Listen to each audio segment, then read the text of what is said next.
Smart phone యుగంలో పుస్తకం కొనమరుగైపోతుందా? లేదు అనే చెప్పవచ్చు. జెన్జీ మళ్ళీ అక్షరాల వైపు అడుగులేస్తోంది. రేపు ప్రపంచ పుస్తక దినోత్సవం సందర్భంగా మన టాలీవుడ్ స్టార్స్ రికమెండ్ చేసిన ఆ 5 పుస్తకాలు ఏంటో తెలుసా? కెరీర్ పరంగా నాకు ఎంతో ప్లస్ అయింది ది సీక్రెట్ అనే బుక్ మన మెగాస్టార్ చిరంజీవి గారు రికమెండ్ చేస్తున్నారు. అలాగే చిన్న విషయాలకు ఆందోళన చెందకుండా ఉండటానికి don't sweat the small stuff అనేది చదవండి అని ఆయన ప్రస్తావించారు. జీవితం పట్ల నా దృక్పథాన్ని మార్చిన ఏకైక పుస్తకం ఆటోబయోగ్రఫీ ఆఫ్ ఏ యోగి అని సూపర్ స్టార్ రజనీకాంత్ గారు చెప్పారు. ఇది చదివిన తర్వాత కలిగే అనుభూతి మాటలకు అందదని అన్నారు. పుస్తకాన్ని మించిన ఉలి మరొకటి లేదు అని మన మాటల మాంత్రికుడు త్రివిక్రమ్ శ్రీనివాస్ గారు చెప్తున్నారు.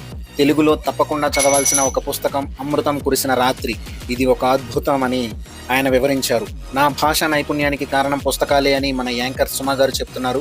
నాకు బాగా నచ్చిన పుస్తకం ది ఆల్కెమిస్ట్ అనే బుక్ అని యాంకర్ సుమ గారు ప్రస్తావించారు. సినిమా సీన్ మధ్యలో ఆగదు, కానీ పుస్తకం ఆగుతుంది, మనల్ని ఆలోచింపజేస్తుంది అని మన తనికెళ్ళ భరణి గారు చెప్తున్నారు.